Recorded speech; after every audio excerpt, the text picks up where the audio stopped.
Finally কিন্তু বাংলাদেশের মাটিতে পা দিয়ে ফেলেছি। Welcome to Bangladesh. বাংলাদেশে আপনাকে স্বাগত। এটা হচ্ছে নমস্কার বন্ধুরা, আমি তন্ময় ঘোষ চলে আসলাম তোমাদের মাঝে একটা নতুন লং ব্লগ নিয়ে। আজকের আমার এই ব্লগের বিষয়টা হচ্ছে ভারত থেকে আমি কিভাবে বাংলাদেশে গেলাম, কোন সাইড দিয়ে গেলাম, সেটাই এই ব্লগে পুরোপুরি ডিটেলস তুলে ধরা হবে। তো বাড়ি থেকে বেরিয়ে গিয়েছিলাম আমি আমার অফিসের কাজ ছেড়ে, মোটামুটি ওই 2টো থেকে 2:30টার ভিতরে বাড়ি থেকে বেরিয়েছিলাম। বাড়ি থেকে বেরিয়ে আমার যেহেতু যেখানে বাড়ি সেখান থেকে, হ্যাঁ, আমাদের কাছে হয় হচ্ছে গেদে বর্ডার, ঠিক আছে, আমাদের এই পাশে গেদে, বাংলাদেশে হচ্ছে দর্শনা। তো সেই মোতাবেক আমি বেরিয়ে গেলাম আমাদের টোটোয় করে বাস স্ট্যান্ড থেকে এই যে বাস ধরে আমি কিন্তু চলে যাব হচ্ছে বগুড়া স্টেশন। বগুড়ার থেকে আমি ট্রেন ধরে যাব গেদে, সেখান থেকে পার হয়ে হচ্ছে যাব হচ্ছে আপনাদের দর্শনার ভিতরে বা বাংলাদেশের ভিতরে। তো চলো আগে আগে চলে যাই। বাস কিন্তু ছেড়ে দিয়েছে অলরেডি। যেতে যেতে প্রথম প্রতিমা দর্শন, আমার এই বছরের প্রথম প্রতিমা দর্শন। গুড়ি গুড়ি বৃষ্টি হচ্ছে, তার ফাঁকেই মায়ের মুখটা দেখতে কিন্তু অস্বাভাবিক লাগছে। দেখো তোমরা জাস্ট মায়ের মুখটা দেখো, যে মায়ের মুখটা এখনো দেখোনি, শেষে দেখানো। আর এই যে ট্রেন উঠে পড়েছি আমি বগুড়া স্টেশনে এসে। একটা মজার বিষয় হচ্ছে আমিও আসলাম, ট্রেনটাও চলে আসলো। তার জন্য আমি কিন্তু ট্রেনের টিকিট কাটতে পেরেছিলাম না। সো এটা একটু ক্ষমাসুন্দর দৃষ্টিতে দেখবেন। এখানে আমার কিছুই করার ছিল না। যদি এই ট্রেনটা না পেতাম তাহলে কিন্তু আমি মানে মানে দেশের ভিতরে ঢুকতেই পারতাম না আজকে। তো সেই মোতাবেক আমি উইদাউট টিকিটে আমি ট্রেনে উঠে পড়ি। একটু ভয় ভয় ছিল, তারপরেও ঠিক আছে, কোনো ব্যাপার ছিল না। টিটি যদি ধরতো তাহলে সেখানে ফাইন দিতে হতো, আমাকে কিচ্ছু করার ছিল না। তো ট্রেন চলেছে গেদে বর্ডারের উদ্দেশ্যে। আর আমাদের বাংলাদেশের ভিতরে কিন্তু লোকাল ট্রেন আমাদের গেদে বর্ডারই হচ্ছে লাস্ট। তো ট্রেনে উঠলে ট্রেনের দরজায় দাঁড়াবো না, সেটা তো হতে পারে না। ট্রেনের দরজায় দাঁড়িয়ে ট্রেন ভ্রমণ করার কিন্তু মজাটাই আলাদা। যারা যারা ট্রেনের দরজায় দাঁড়িয়ে ট্রেন ভ্রমণ করেছো তারা একমাত্র এই ফিলটা নিতে পারবে। অন্তত একবার হলেও যদি ভারতে আসো তাহলে ট্রেনে দরজায় দাঁড়িয়ে ট্রেনের ফিলটা নাও। যেহেতু ট্রেনগুলো খুবই জোরে স্পিডে যায়, মানে খুব অসাধারণ একটা ফিল আসে। তো সবাইকে বলবো সাবধানে সিকিউরিটির সাথে দরজায় দাঁড়াবে, কিন্তু অবশ্যই সিকিউরিটিটা প্রয়োজন। আমি যে কামরায় আছি মোটামুটি পুরো কামরা ফাঁকা, ঠিক আছে। একজন ব্যক্তি ওইখানে বসে আছে, ঠিক আছে। বাদ বাকি কামরা পুরো ফাঁকা, ঠিক আছে। ট্রেন এখন আমার। ফাইনালি পৌঁছে গেলাম গেদে স্টেশন। তো ব্রিজ দিয়ে নামছি। তো এখন এখান থেকে ইমিগ্রেশন করে সরাসরি বাংলাদেশের উদ্দেশ্যে।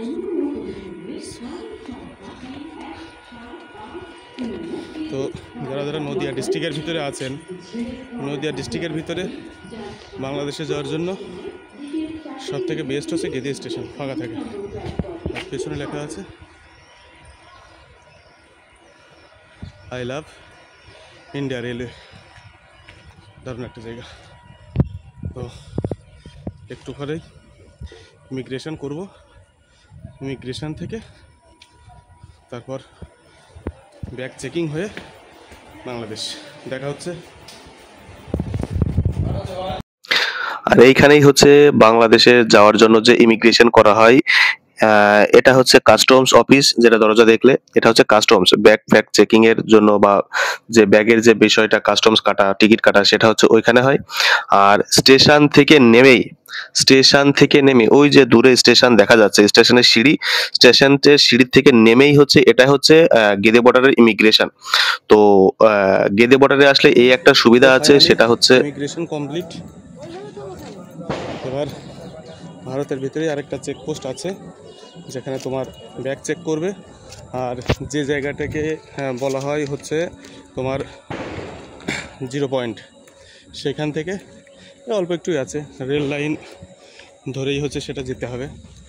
একটু জাস্ট 2-4 মিনিটের হাঁটা, তারপরেই ভারতীয় গেট শুরু, শেষ বাংলাদেশ গেট শুরু। ওকে, তো চলো আস্তে আস্তে সব কিছুই তোমাদের সাথে দেখানো হবে। এই যে রাস্তা,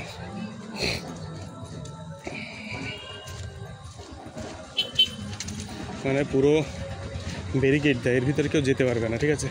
এই রাস্তাটাই কিন্তু মানে বাংলাদেশের ভিতরে চলে গেল রেল লাইন, রেল সংযোগ, যেটা বাংলাদেশ থেকে ভারতে রেল মানে পণ্য যাওয়া আসা, কিংবা ভারত থেকে বাংলাদেশে পণ্য যাওয়া আসা সব এই রেল লাইন দিয়ে হয়। এটা সোজা কিন্তু বাংলাদেশের ভিতরে ঢুকে গেছে, যেদিকে যাচ্ছি সোজা কিন্তু বাংলাদেশের ভিতরে ঢুকে গেছে।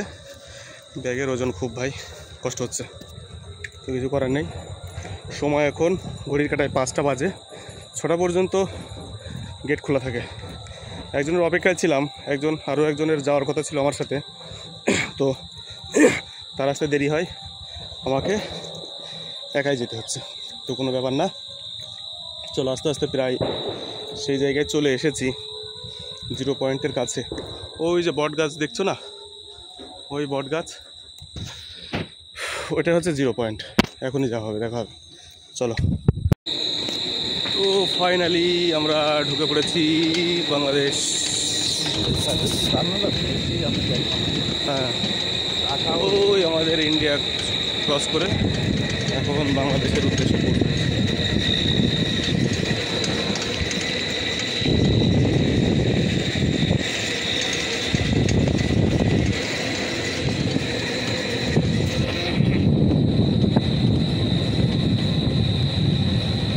খুবই চাপের ব্যাপার।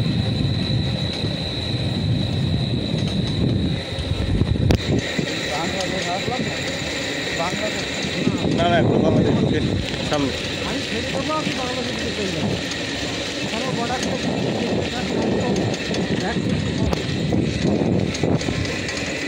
তারপরে ওরা সাইডে দিলি যাবে।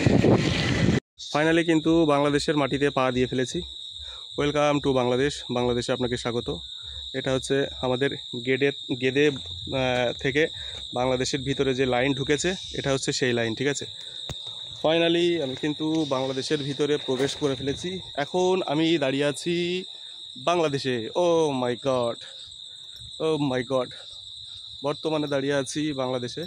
তো সেই একটা অনুভূতি। তো দেখা যাচ্ছে বাংলাদেশের মানুষের সাথে, বাংলাদেশের সব কিছু তোমাদের সাথে শেয়ার করা হবে। এই যে এদিক দিয়ে আসছে কিন্তু বাংলাদেশের ভ্যান, ওকে। তো অল্প একটুর জন্যই কিন্তু এখান থেকে অনেকটা চার্জ করে, জাস্ট হেঁটে গেলে কিন্তু 3-4-5 মিনিটের দূরত্ব, সেখান থেকে 50 টাকা নিয়ে নেয়। তো তোমাদের সবাইকে বলবো, যারা যারা ইন্ডিয়া থেকে বাংলাদেশে ঢুকবা, ইন্ডিয়ান ভ্যানের থেকে নামার পরে অল্প একটু হেঁটে গেলেই বাংলাদেশ এম্বাসি। ওই যে বাংলাদেশ এম্বাসি দেখা যাচ্ছে দূরে, আর একটু বাদেই বাংলাদেশ এম্বাসির ভিতরে ঢুকবো। অনেকটা রাত হয়ে গেল, ঘোর ঘোর সন্ধ্যা হয়ে গেছে। তো চলে এসেছি বাংলাদেশ অনেক দিনের অপেক্ষার পর। এই যে এই রাস্তা দিয়েই ট্রেনগুলো পাস হয় বাংলাদেশের ভিতরে, যত সব যাতায়াত সব বাংলাদেশের ভিতরে এই রাস্তাতে পার হয়, এই রাস্তাতে নিয়ে আসা নিয়ে যাওয়া করে। তো বাংলাদেশে আপনাকে স্বাগত। এইখানে ব্যাগ চেকিং হবে। তো বাংলাদেশ ইমিগ্রেশন করে আমি কিন্তু উঠে পড়েছি বাংলাদেশে বাসের মধ্যে, ঠিক আছে। এটা হচ্ছে বাংলাদেশের বাস। আমি বাংলাদেশের বাসে উঠে পড়েছি, আমার নির্দিষ্ট গন্তব্যস্থল আমার এই বাসে নিয়ে যাবে। দেখা হচ্ছে পরের ভিডিওতে।